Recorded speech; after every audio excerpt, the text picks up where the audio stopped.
জুলাই অভ্যুত্থানে private university যারা স্টুডেন্টরা ছিলেন, ছাত্রছাত্রী আপনারা ছিলেন, আপনাদের ভূমিকা ঐতিহাসিক একটা টার্নিং পয়েন্ট ছিল এই আন্দোলনকে সফল করার ক্ষেত্রে, সফল করার লক্ষ্যে। জুলাইয়ের সেই উত্তাল সময়টাতে আমি পুরো সময় জেলখানায় বন্দি ছিলাম। আমরা যে খবরগুলো বাইরে থেকে পাচ্ছিলাম, আমার এখনও স্পষ্ট মনে রয়েছে, যখন 16-17 তারিখ বর্বর খুনি স্বৈরাচারী ফ্যাসিবাদী হাসিনার খুনি বাহিনী যখন আন্দোলনকে দমানোর জন্য সর্বশক্তি প্রয়োগ করলো, ঢাকা ইউনিভার্সিটি সহ বিভিন্ন পাবলিক বিশ্ববিদ্যালয়গুলোয় তারা ক্যাম্পাস দখল নিল, ঠিক তখন আপনারা 18 তারিখে যে ঘোষণাটি আসলো প্রাইভেট বিশ্ববিদ্যালয়ের নানা প্রতিকূলতার মধ্যে, সেখানেও বিভাজন ছিল। আমি যতটুকু জানতে পেরেছি, সমন্বয়কদের মধ্যে এক গ্রুপ তারা সরকারের সাথে আলাপ আলোচনার মাধ্যমে জিনিসটাকে ডাই ডাউন করার একটা চেষ্টায় লিপ্ত ছিল। অ্যান্টিব্যাকটেরিয়াল ফর্মুলা বাসনকে চকচকে জীবাণুমুক্ত করে আমাদের দেয় গ্লিটার গ্যারান্টি। কিন্তু তখন আপনারা যারা প্রাইভেট ইউনিভার্সিটির ছাত্রছাত্রী, আপনারা তো সাধারণত বিসিএসও দেন না, বা আপনাদের সরকারি চাকরির জন্যও আপনাদের কোনো তাড়না থাকে না। আপনারা কেবলমাত্র আপনাদের মানে একজন মানুষ হিসাবে যখন এই অত্যাচার, নির্যাতন, জুলুমের আপনারা দেখতে পেয়েছেন, তখন আপনারা নিজ তাগিদে রাজপথে নেমে এসেছেন এবং সম্ভবত 18 তারিখেই 6 জন প্রাইভেট ইউনিভার্সিটির ছাত্র শহীদ হয়েছিলেন রামপুরা এলাকায়। তো সেই ঘটনাটি পুরো আন্দোলনের মোড়টি ঘুরিয়ে দেয় এবং পরবর্তীতে আমরা দেখেছি যে সেই আন্দোলন চলমান থাকে এবং কীভাবে রাজপথে ছাত্র জনতা, অর্থাৎ সকল শ্রেণী পেশার মানুষ, দলমত, ধর্ম, বর্ণ নির্বিশেষে সকলে রাজপথে নেমে আসে এবং দীর্ঘ 1.5 দশকের জেঁকে বসা ফ্যাসিবাদী স্বৈরাচারী খুনি হাসিনার সরকারকে 36 দিনে পালিয়ে যেতে বাধ্য করে।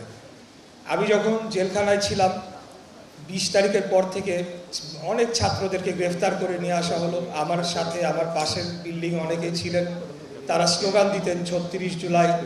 অনেকে আমার সাথে কথা বলার চেষ্টা করতেন। তারা অত্যন্ত দুর্বিষহ পরিস্থিতিতে রাখা হয়েছিল।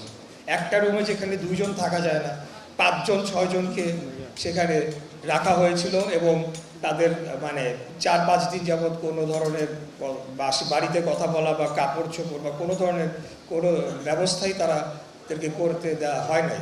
তো সেই রকম একটি অবস্থায় আমরা দেখেছি, তারা মনোবল হারায় নাই এবং একই সাথে বাইরে আপনারা যারা আন্দোলন করেছেন বিভিন্ন পয়েন্টে, উত্তরা, রামপুরা, বাড্ডা সহ প্রাইভেট ইউনিভার্সিটি ছাত্র সমাজ, ছাত্র জনতার যে ভূমিকা, সেটি আমাদেরকে অবশ্যই যতবারই জুলাই আসবে আমাদেরকে সেটাকে গভীর শ্রদ্ধা করে স্মরণ করতে হবে।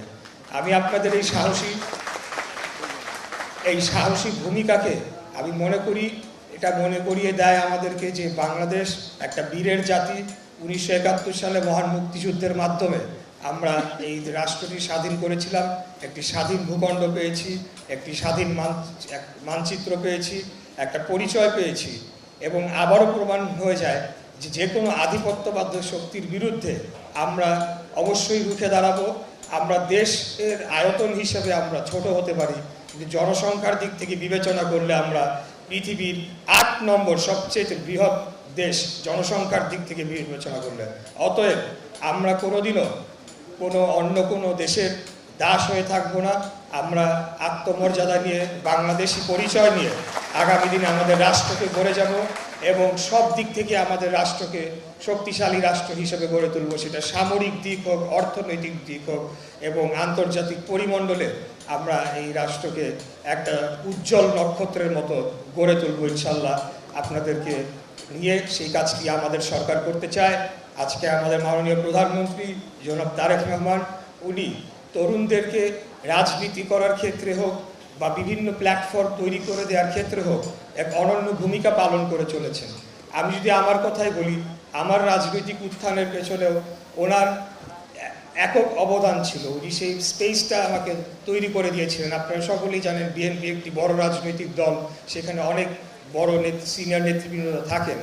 এর মধ্যেও তার সমর্থনে আমি ফ্যাসিবাদী বিরোধী আন্দোলন সংগ্রামে যতটুকু আমার পক্ষ থেকে সম্ভব ভূমিকা রাখার চেষ্টা করেছি এবং সর্বশেষ আমরা দেখেছি যে জুলাই অভ্যুত্থানে ওনার নির্দেশে, ওনার নেতৃত্বে বেসরকারি বিশ্ববিদ্যালয় ছাত্রদল, কেন্দ্রীয় ছাত্রদল সহ বিএনপি এবং সকল অঙ্গ সহযোগী সংগঠনের সকলে সেই আন্দোলনে যোগ দেয় এবং আন্দোলনটিকে তার চূড়ান্ত লক্ষ্যে নিয়ে যাওয়ার জন্য কাজ করে।